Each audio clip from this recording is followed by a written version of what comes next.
ভীতি এবং অরাজকতা দেশে শুরু হয়েছিল। আমাদের মধ্যে বিশ্বাস জন্মেছিল এই দেশ আর কোনো দিনের জন্য ফ্যাসিবাদ মুক্ত হবে না। এই দেশ আর কখনো অন্যায় অনাচার থেকে এই জাতি আর মুক্তি পাবে না।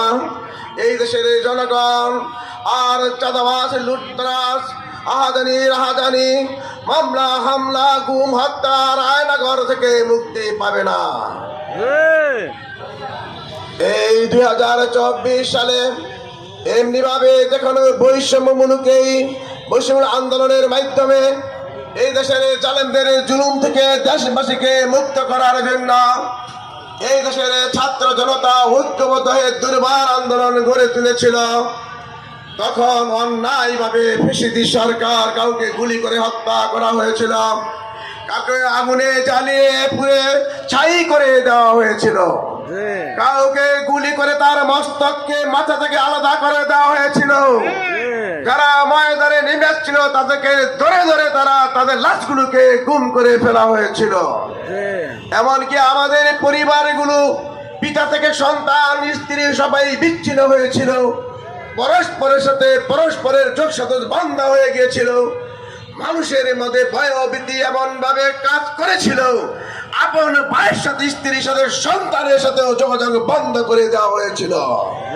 কিন্তু আল্লাহর দয়া এবং অনুগ্রহ, মানুষের ভোর রাতে উঠা চোখের পানি মানুষ আশাই করেছিল, সেই দায় করে চোখের পানি ফেলে যখন আহাজার করেছিল, আল্লাহ তুমি ছাড়া এই জালেমের জুলুম থেকে, অত্যাচার থেকে, খুন এবং রাহাজানি থেকে, নৈরাজ্য থেকে এই জাতিকে রেহাই করার কেউ নেই।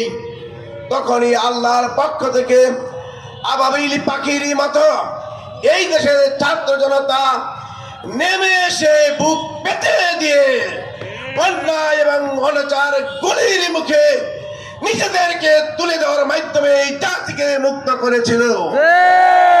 সম্মানিত তৌহিদি জনতা, তারা কেন তারা জীবন দিয়েছিল?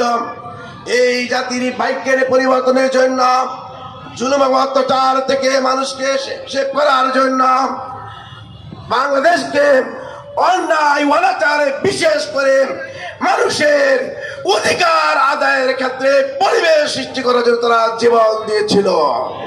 সবচেয়ে বড় ব্যাপার ছিল এই দেশে কিভাবে শান্তি এবং শৃঙ্খলা ফিরিয়ে আনা যায়, মানুষের ভোটের অধিকার কিভাবে ফিরিয়ে আনা যায়, মানুষের জান এবং মালের কিভাবে নিরাপত্তা দেওয়া যায়, এইগুলোকে সামনে রেখে তারা জীবন দিয়েছিল।